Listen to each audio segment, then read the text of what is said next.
और अब बात चीन की जंगी सनक की करते हैं। ताइवान के करीब चीन ने फिर से अपने युद्धपोत तैनात कर दिए हैं।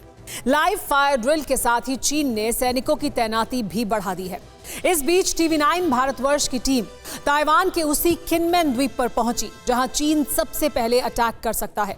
आखिर क्यों किनमेन द्वीप को चीन की नाकामी की जीती जागती मिसाल के साथ ही फर्स्ट लाइन ऑफ डिफेंस कहा जाता है, इस एक्सक्लूसिव रिपोर्ट में आप भी देखिए।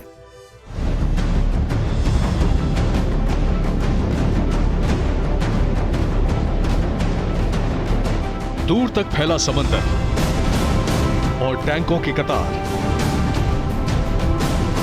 ये वही जमीन है जिसे लाख कोशिशों के बाद भी ड्रैगन की नस्लें निगल नहीं पाईं, जिसका जर्रा जर्रा ताइवान के हौसले और चीन से लड़ने के जज्बे की कहानी कहता है। नाम है किनमेन द्वीप। चीन की सरहद से महज 2 किलोमीटर का फासला है। क्या भेड़ बकरियों को पाल के साल में करोड़ों कमाना चाहते हो? यकीन नहीं हो रहा ना? तो साल में 3 करोड़ कमाने वाले सिखाएं तो क्यों देरी कर रहे हो? फ्रीडम ऐप डाउनलोड करो। इस द्वीप का, लेकिन चीन के खिलाफ पहली डिफेंस लाइन भी यही द्वीप है। TV9 भारतवर्ष की टीम ताइवान के उसी द्वीप पर पहुंची जहां चीन सबसे पहला हमला कर सकता है। TV9 भारतवर्ष की टीम दक्षिण चीन सागर में स्थित उस किनमेन आइलैंड पर है जिसे लेकर चीन और ताइवान के बीच 3 जंग हो चुकी है। और इस समय भी जब चीन और ताइवान का तनाव चरम पर है, तो यही कहा जाता है कि PLA का सबसे बड़ा अटैक, सबसे पहला अटैक यहीं पर होगा। दरअसल 70 साल से चीन ये सपना देख रहा है कि वो किनमेन आइलैंड, जो कि चीन की सीमा से महज 7 मिनट की दूरी पर है, वहां पहुंच सके। तो हम सबसे पहले आपको दिखाते हैं, ये देखिए मेरे जो ठीक पीछे में आप देख रहे हैं, ये है दक्षिण चीन सागर। और यहाँ देखिए, यहाँ आसमान पर जो आपको उड़ता हुआ ये जहाज दिखाई दे रहा है, ये चीन के एयरलाइंस का जहाज है, जो कि उस समय जो शामन में जाकर लैंड करने वाला है। और वो जो बॉर्डर पर आपको दिखाई दे रहा है लैंड वाला एरिया, ये चीन का शामन शहर है। किनमेन द्वीप एक ऐसा द्वीप है जो चीन की नाकामी की जीती जागती मिसाल है। बहुत कम लोग जानते हैं कि किनमेन द्वीप की वजह से ही चीन ताइवान पर कब्जा नहीं कर सका। 73 साल पहले अगर कम्युनिस्ट सेना किनमेन हथिया लेती तो आज ताइवान चीन का हिस्सा होता। नक्शे में ताइवान स्ट्रेट में जो छोटा सा इलाका दिख रहा है, इसे ही किनमेन द्वीप कहा जाता है। चीन की सरहद से इस द्वीप के सबसे करीबी कोने का फासला सिर्फ 2 किलोमीटर का है। किनमेन आइलैंड चीन के फुजियान राज्य से करीब करीब सटा हुआ है। किनमेन द्वीप के ठीक दूसरी तरफ चीन का शियामिन शहर है।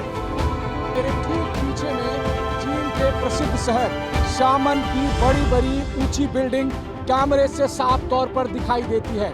हमारे कैमरा सहयोगी सुनील सिंह कैमरे को जूम करके आपको जो सामने में बिल्डिंग्स दिखाई दे रहे हैं, वो सब चीन के शामन शहर की बिल्डिंग है। और चीन के मौजूदा राष्ट्रपति शी जिनपिंग, यहीं पर उन्होंने अपना बहुत सारा समय बिताया है और उनका राजनीतिक कैरियर इन्हीं शहरों से होकर आगे बढ़ा है। और ये जो ऊंची ऊंची बिल्डिंग आपको अभी दिखाई दे रही है, ये सब चीन के शामन शहर की बिल्डिंग है। और अब आप समझ सकते हैं कि जब कैमरे से हम ताइवान के इस हिस्से से चीन के उस हिस्से को दिखा पा रहे हैं, तो इसका मतलब है कि ये कितना नजदीक है। और चीन यहाँ पर कब्जा करने का मंसूबा पिछले 70 साल से पाले बैठा है। 1949 में आजाद होने के बाद चीन ने सबसे पहले इसी द्वीप को कब्जाने की कोशिश की, लेकिन नेशनलिस्ट पार्टी के सैनिकों ने पीपल्स लिबरेशन आर्मी को यहां से खदेड़ दिया। इसके बाद साल 1954-1955 में चीन की सेना ने फिर जंग छेड़ी और फिर शिकस्त खाई। 1958 में चीन ने फिर हमला किया। 23 अगस्त 1958 को PLA ने किनमेन पर बमबारी शुरू कर दी। इस युद्ध को 823 आर्टिलरी बैटल के नाम से जाना गया। चीन ने लगातार 44 दिनों तक किनमेन द्वीप पर बम बरसाए। चीन की इसी जंगी सनक को खत्म करने के लिए अमेरिका ने शंघाई पर परमाणु बम दागने की तैयारी कर ली थी। पेंटागन पेपर्स से चर्चित हुए डैनियल एल्सबर्ग के खुलासे के मुताबिक अमेरिका के पूर्व US joint chief of staff ने 1958 में ताइवान पर चीन के हमले को रोकने के लिए यही कहा था कि अगर चीन की कम्युनिस्ट पार्टी को रोकना है तो चीन के अंदर उत्तर में शंघाई तक जाकर परमाणु हमला करने के अलावा कोई विकल्प नहीं है। खास बात यह है कि इसी चेतावनी के बाद चीन ने हमले रोक भी दिए थे। देखिए इस तट पर इस तोप को जो आप देख रहे हैं, जिसका मुंह चीन की तरफ किया हुआ है। ये है वो निशान जो चीन और ताइवान के बीच हुई जंग का एक, यहाँ पर देखिए आप, ऐतिहासिक घटने का उदाहरण भी है। इस तोप को देखिए जो 1958 के समय में जब सेकेंड ताइवान स्टेट क्राइसिस हुआ था, जिस समय चीन और ताइवान के बीच जंग इतने उफान पर था कि अमेरिका ने न्यूक्लियर अटैक की धमकी दे दी थी। उस समय ताइवान के लड़ाकू तोप यहाँ पर मौजूद थे।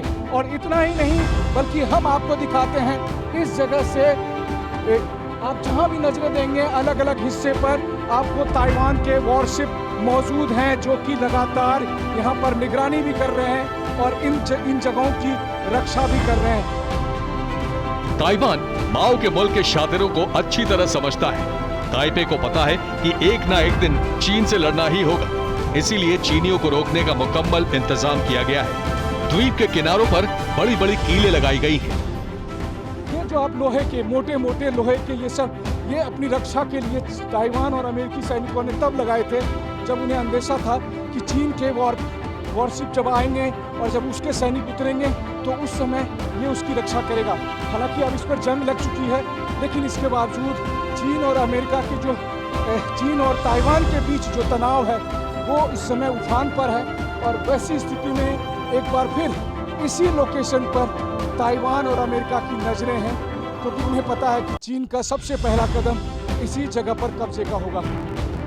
चीनी टैंकों को रोकने के लिए किनमेन के किनारों पर हजारों की संख्या में इसी तरह की कीलें लगाई गई हैं। इतना ही नहीं, चीनियों को चिढ़ाने के लिए द्वीप के किनारे पर एक बड़ा सा टावर बनाया गया है जिसे विजन ब्रॉडकास्ट वॉल कहते हैं। टावर के चारों तरफ बड़े बड़े छेदों में लाउड स्पीकर लगे हैं, जहां से चीनियों को चिढ़ाने के लिए लोकतंत्र के समर्थन वाली स्पीच और गाने बजाए जाते हैं। This broadcast wall has 8 rows with 6 people. आज भले ही चीन अपनी ताकत पर इतरा रहा हो और भले ही ताइवान चीन के सामने बित्ती भर का मुल्क हो, लेकिन ये भी सच्चाई है कि इसी द्वीप ने चीनियों को उनकी औकात कई बार बताई है।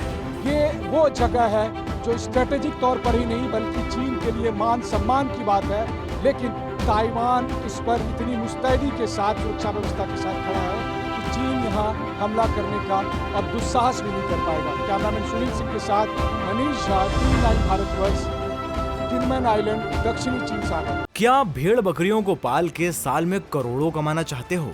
यकीन नहीं हो रहा ना? तो साल में 3 करोड़ कमाने वाले सिखाएं तो क्यों देरी कर रहे हो? फ्रीडम ऐप डाउनलोड करो।